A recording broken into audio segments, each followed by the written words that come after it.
and welcome back to Thomas's Moustache.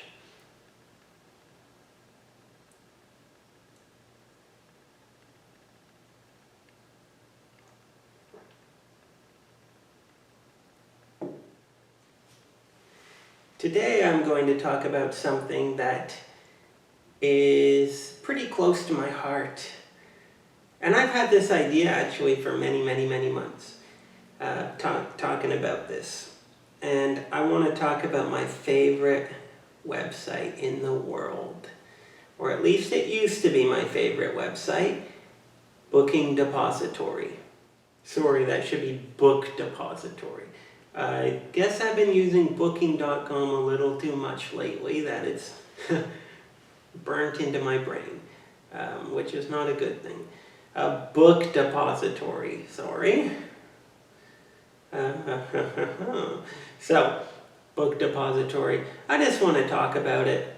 You know, it closed last year in the summers. I think it was September actually. I forget when it closed, but sometime in the summer, early fall. I mean, do you guys use Book Depository? Did you use it? Did you like it? I just loved it.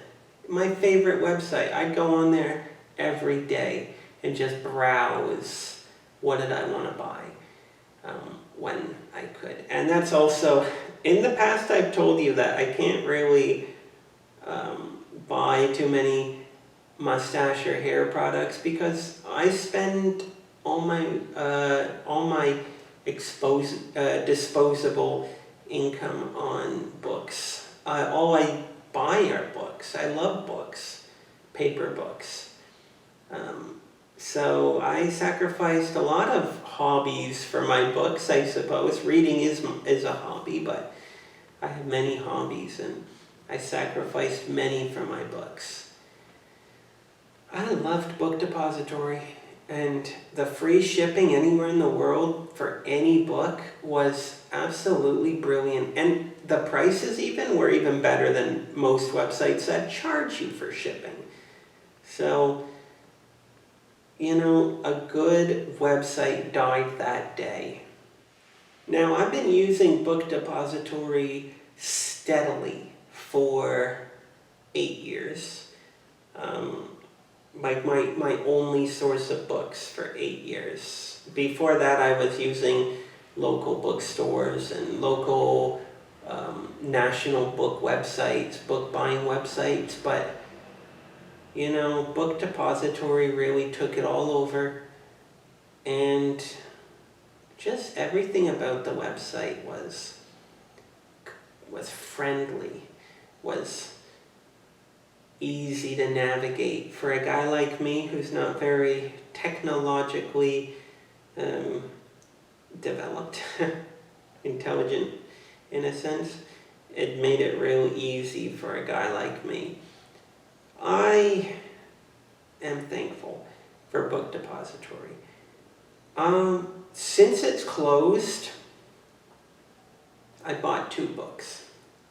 Now, when it was closing, I should tell you, I knew the day they announced it. They didn't give too much notice. They gave, I think, what was it, like 20 days or so, 20 to 30 days for you to make your final orders.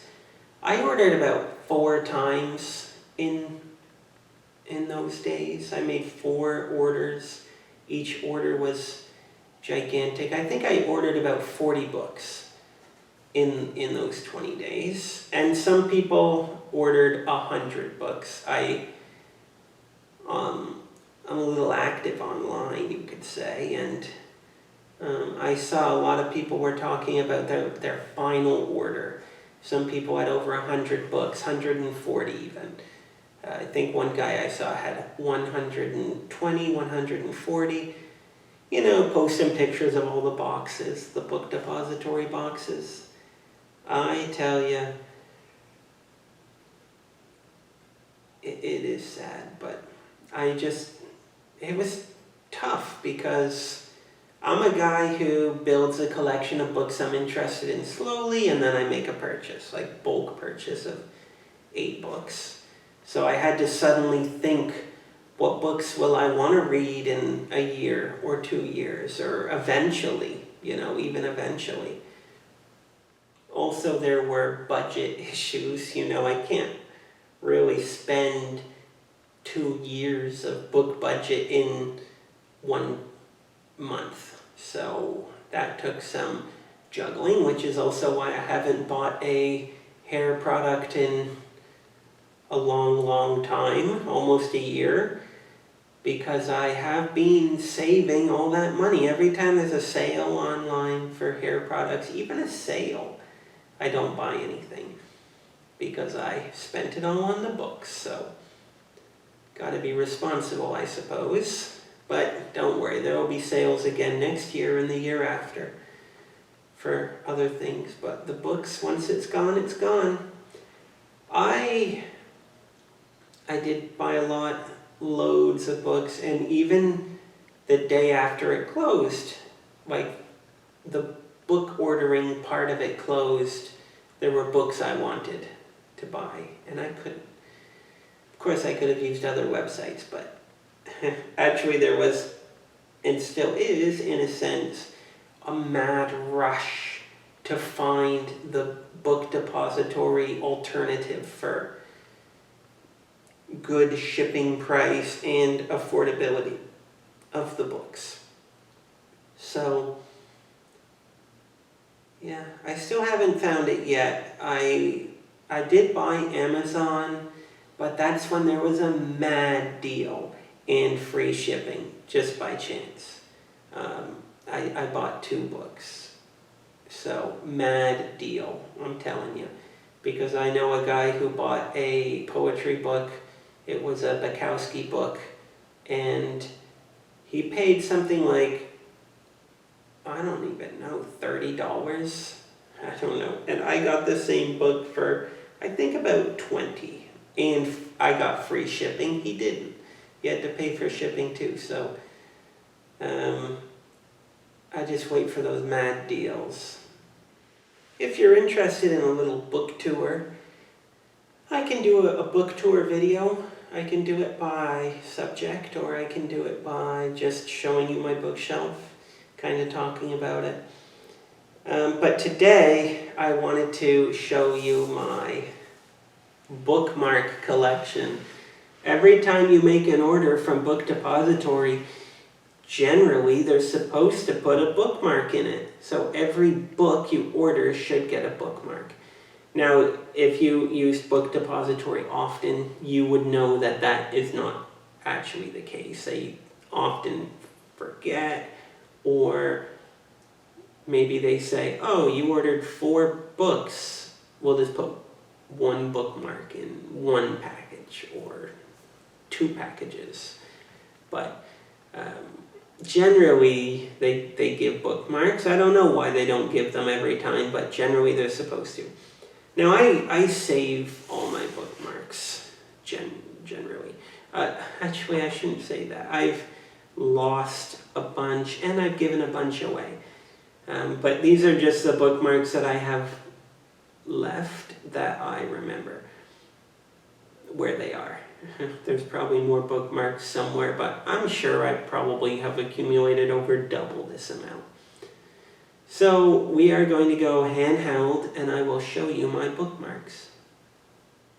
Okay, so here's my bookmark collection, which it's actually not as big as I remember it, but it's still a pretty good size.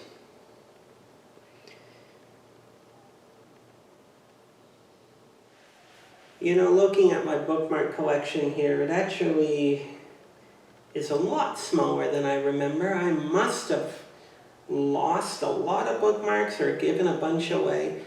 This particular one here, I didn't know I had any of those left, but these ones I gave to someone. I gave a bunch of them to someone because they said that they wanted to color them. So I gave them all of them, at least I thought I did. I didn't realize I still had one. Let's see, the ones at the end were were the collection at the top.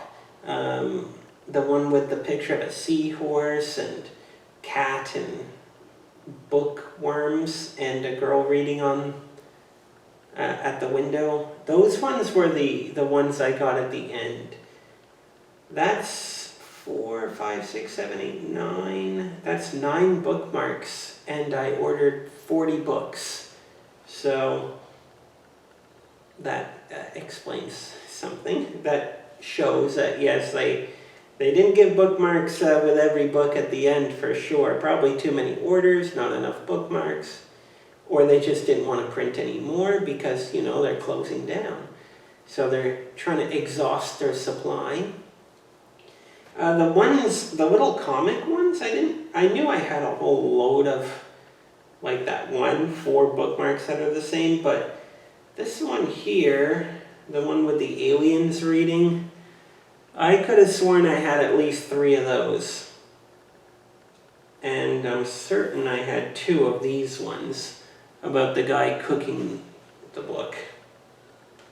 So, interesting. I actually now wonder, where are my bookmarks? Because I could have sworn I had double this amount. Anyway, Book Depository, you are missed a lot. And I hope that something fills in the void, something proper. Because there are other websites for buying books, but I don't think anyone really had the infrastructure for that international community, which is just so good, you know, spreading the love of books. I guess it went out of business partially because Amazon purchased Book Depository years and years ago, and then it gets to the point where you wonder, why have 2 book-selling websites when Amazon sells books on their own? So that's one reason, and also maybe it's not super profitable, but it is for the love of books that Book Depository was so loved. You know, they love books, they want you to read books. You love books, you buy the books, they give you a good price. You don't always get like a deal. I remember the last year or 2, there were very few deals, like discount codes, you know, because I did check. But it makes sense. Anyway, that will be the end of this video. I hope you enjoyed it. If you are a book lover, a bookworm, then what kind of books do you like to read? If you're interested in seeing my book collection, I'd love to share it. Do you want to see a bookshelf tour? Do you want to see a sort of by category video, maybe? You want me to get the books out by category? I don't read fiction very much, generally. Although, could you say poetry is fiction? I don't believe poetry is always fiction. I think that poetry is the result of experiences, generally. Something motivated the poet to write the poem. And if you look deep enough, you might just find it. But in terms of science fiction, you know, fantasy fiction, I generally don't read too much. I read Lord of the Rings, obviously. That's fantasy fiction, but I didn't really read too much compared to the non-fiction that I read. So just a heads up, you might find that rather boring, actually, if I tell you, if I surprise you with that, because you might say, oh, these are all boring books, if you don't like nonfiction. So let me know in the comments if you'd like to see a bookshelf tour, book tour. I'd love to give you one. Yeah, other than that, that will be all. Thank you for watching, and toodaloo.